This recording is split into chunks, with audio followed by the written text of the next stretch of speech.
اسلامی بھائیوں، ہمارے پاس ایک بہت عظیم مہمان آنے والا ہے۔ ایک ایسا مہمان آنے والا ہے کہ جو ہم سے لینے نہیں ہمیں دینے آ رہا ہے۔ ہمارے گھر پہ جب کوئی مہمان آتا ہے ہم اس کی تیاری کرتے ہیں، اور جیسا کلوز گیسٹ ہوتا ہے اتنی زیادہ تیاری کرتے ہیں، جتنا ریسپیکٹیبل ہوتا ہے اتنی پریپریشن کرتے ہیں۔ مگر ایک ایسا مہمان آنے والا ہے جس کی سگنیفیکنس، جس کی اہمیت کو سمجھنے کے لیے ایک حدیث ہی کافی ہے کہ پیارے آقا علیہ الصلوۃ والسلام فرماتے ہیں کہ اگر میری امت کو پتا ہوتا کہ رمضان کیا ہے تو وہ تمنا کرتے کہ سارا سال ہی رمضان ہو۔ ایسا کیا ہے رمضان میں کہ امت کو پتا چل جائے، اس کی اہمیت کا اندازہ ہو جائے۔ ایک اور مولا علی شیر خدا کرم اللہ تعالی وجہ الکریم کی قول سے سمجھیے۔ آپ کہتے ہیں کہ اگر اللہ تبارک و تعالی کو اس امت کو عذاب دینا ہوتا تو اس امت کو ماہ رمضان اور سورہ اخلاص عطا نہ فرماتا۔ اٹ مینس کہ یہ عذاب سے بچانے والی چیزیں ہیں، قرآن اور رمضان۔ اور سبحان اللہ، اب رمضان چند دنوں میں، چند گھڑیوں میں آنے والا ہے۔ سب سے پہلے تو ہم اللہ سے دعا کرتے ہیں کہ اللہ ہمیں خیر سے رمضان عطا کر دے، صحت کے ساتھ عطا فرما، عافیت کے ساتھ نصیب فرما، پورے روزے رکھنا، پوری تراویح پڑھنا نصیب فرما۔ اس مہینے کو ابھی، اچھا یہ جو حدیث میں نے پہلے سنائی اس میں یہ بھی تو تھا نا کہ جو رمضان کو پالے اور اپنی مغفرت نہ کروا سکے وہ ہلاک و برباد ہو جائے۔ اس کا مطلب کیا ہوا کہ اتنا مبارک مہینہ تمہیں ملا، اس میں بھی تم رب کو راضی نہ کر سکے، پھر اس سے بڑا محروم کون ہوگا؟ رمضان کی سبحان اللہ گھڑی گھڑی کی جو برکت ہے۔ دیکھیں کاروباری لوگ بیٹھے ہیں، اس سیزن کے بارے میں بات کرتے ہیں کہ یار کون سا سیزن ہے جس میں زیادہ محنت کرنی ہے، زیادہ کمانا ہے۔ بہت سارے لوگ ہوتے ہیں جن کا گرمیوں میں سیزن آتا ہے، کولر والے تو برف والے تو ریفریجریٹر والے، اے سی والے، پنکھے والے، بڑے بڑے اب جان لگاتے ہیں کہ بھائی یہ سیزن ہے اس میں زیادہ کما لو۔ سردیاں آتی ہیں تو کمبل والے، ہیٹر والے، گیزر والے، اور بہت ساری آئٹمز ہیں۔ شادیاں ہوتی ہیں تو کپڑے والے اور اس کے جناب جو ریلیٹڈ لوگ ہوتے ہیں۔ تو جیسا سیزن آتا ہے ویسا ہم زور لگاتے ہیں اس سیزن والے لوگ کہ یار اس میں زیادہ کمانا ہے۔ تو صحیح بات یہ ہے کہ نیکیوں کا سیزن آ گیا ہے، رحمتوں کا سیزن آ گیا ہے۔ ریٹ کیسا بڑھ گیا، ثواب کتنا بڑھ گیا کہ فرمایا نفل کا ثواب فرض کے برابر، فرض کا ثواب 70 ٹائمز بڑھا دیا گیا۔ یعنی آپ سوچیں کہ ہم کام تھوڑا کریں اور اجر زیادہ عطا کیا جائے گا۔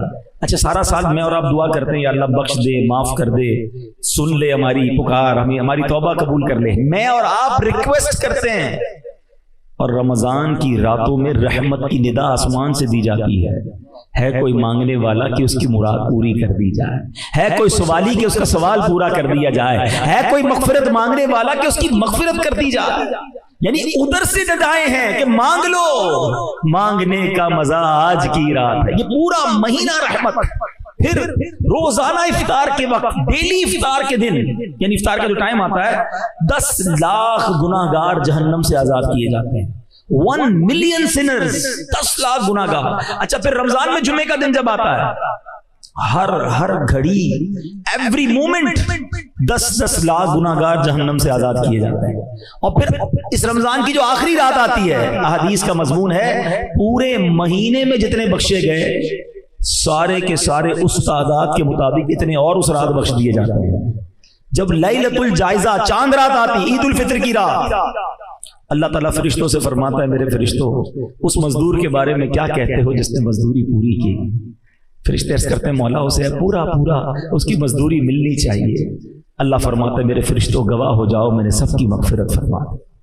مزدوری کر لو، بڑی مزدوری ملنی ہے، بڑی رحمت ملنی ہے، بڑی کمائی ملنی ہے۔ سارے سال کے گناہ معاف ہو سکتے ہیں اگر ایک مہینہ ہم اللہ کی رحمت لوٹنے کے لیے تیار ہو جائیں۔ فرسٹ آف آل ہمیں پریپیئر ہونا پڑے گا، اس مہمان کے لیے تیاری کرنی پڑے گی۔ مگر آج دیکھیں تو تیاری ہو رہی ہے، ہاں بالکل تیاری ہو رہی ہے۔ کچھ کاروباری لوگ تیاری کر رہے ہیں کہ پیسے کتنے کمانے ہیں، رمضان میں کون سے آئٹم ہے جو زیادہ بڑھ جائے گا، ذرا سٹاک کر لو تو زیادہ پیسے کما لیں گے، ہیں رات میں یہ کام کریں گے، دن میں یہ کام کریں گے، بڑی تیاریاں ہو رہی ہیں۔ اچھا فیملیز میں کیا تیاریاں ہو رہی ہیں، افطار میں کیا پکانا ہے، سحری میں کیا بنانا ہے، یہ آئٹم شارٹ تو نہیں ہے گھر میں یہ بھی منگوا لو، شربت کون سا بنے گا، کھانے پینے کی تیاریاں ہو رہی ہیں۔ اچھا رمضان کے صدقے میں عید الفطر ملے گا، ٹھیک ہے نا، عید کا دن ملے گا، مگر رمضان میں کیا تیاری ہو رہی ہے کہ عید کیسے گزارنی ہے۔